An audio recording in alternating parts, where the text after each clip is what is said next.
রমজান পরবর্তী সময়ে 1 নম্বর আমলের কথা আমরা শুনলাম যে নামাজ সহ সমস্ত ইবাদত বন্দেগীর মধ্যে স্বাভাবিক নিয়মে ধারাবাহিক থাকা, কোনো অবস্থায় নামাজকে কাজা হতে না দেওয়া।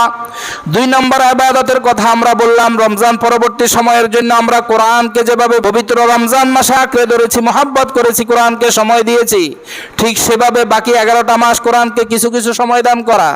3য় আমল, পবিত্র রমজান মাসের মধ্যে আমরা আল্লাহর রাস্তায় সদকা করেছিলাম, দান সদকা করেছিলাম, কিছু কিছু দান সদকা করছি, ফজিলত বেশি। আবুদ রাব্বাকা হাত্তা ইয়াতিয়াকাল ইয়াকিন, তোমরা মৃত্যু পর্যন্ত ইবাদত বন্দি করে যেতে হবে। সেখানে দান সদকা আছে না ইবাদতের মধ্যে? 4 নম্বর হচ্ছে আল ইমসাকু আনিজ যুনুব, যেভাবে রমজান মাসে গুনাহ থেকে বেঁচেছিলাম, বাকি সময়টা গুনাহ থেকে বেঁচে থেকে কাটাতে হবে।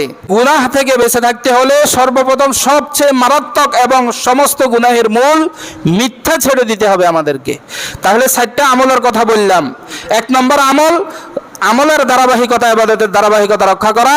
2 নম্বর, কোরআনের উপরে কোরআন তেলাওয়াতের সাথে কোরআনের মহব্বতের সাথে জীবন যাপন করা। 3 নম্বর হচ্ছে আমরা কিছু কিছু দান সদকার আমলটাকে জারি রাখা। 4 নম্বর হচ্ছে সমস্ত গুনাহ থেকে বেঁচে থাকার জন্য মিথ্যা পরিহার করার মাধ্যমে সমস্ত গুনাহ থেকে বেঁচে থাকার সংকল্প করা।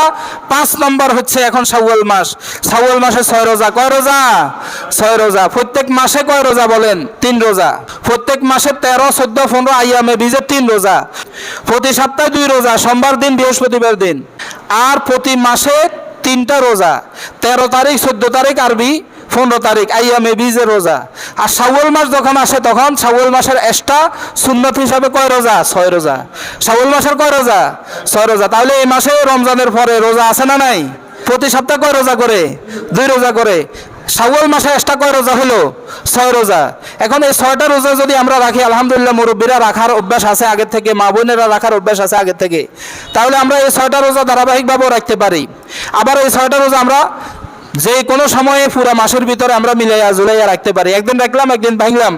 তাহলে আমরা যদি সেট আপ দেই এভাবে, যে শাওয়াল মাসেও তো সাপ্তাহিক রোজা আছে, মাসিক 3টা, 13, 14, 15 তারিখের রোজা আছে, ওই রোজাগুলোকে আমরা টার্গেট করিয়া যদি শাওয়াল মাসের 6 রোজা ওই একই দিনে আমরা ফালাই, তাহলে তো একসাথে আমাদের শাওয়ালের 6 রোজাও আদায় হয়ে গেল, সাপ্তাহিক রোজাও আদায় হলো, মাসিক রোজাও আদায় হয়ে গেল। সওয়াব ডাবলে ডাবল। যে আমরা সোমবার দিন আর বৃহস্পতিবার দিন টার্গেট করলাম প্রতি সপ্তাহে, তাহলে মাসের মধ্যে সপ্তাহ হয় কয়টা? 4টা। তাহলে প্রতি সপ্তাহের বৃহস্পতিবার আর সোমবারের রোজা রাখলে 4 সপ্তাহে কয়টা হয়ে যায়? 6টা রোজা হয়ে যায়। সাপ্তাহিক রোজাও আদায় হয়ে গেল, শাওয়ালের 6 রোজাও আদায় হয়ে গেল। মাঝখানে যদি আমরা আবার খেয়াল করি যে আইয়ামে বীজের 13, 14, 15 তারিখ, যেটা আমাদের আগামী সপ্তাহ পড়তেছে আর 1 সপ্তাহ পরে পড়তেছে, 13, 14, 15 তারিখ আরবি মাস হিসাবে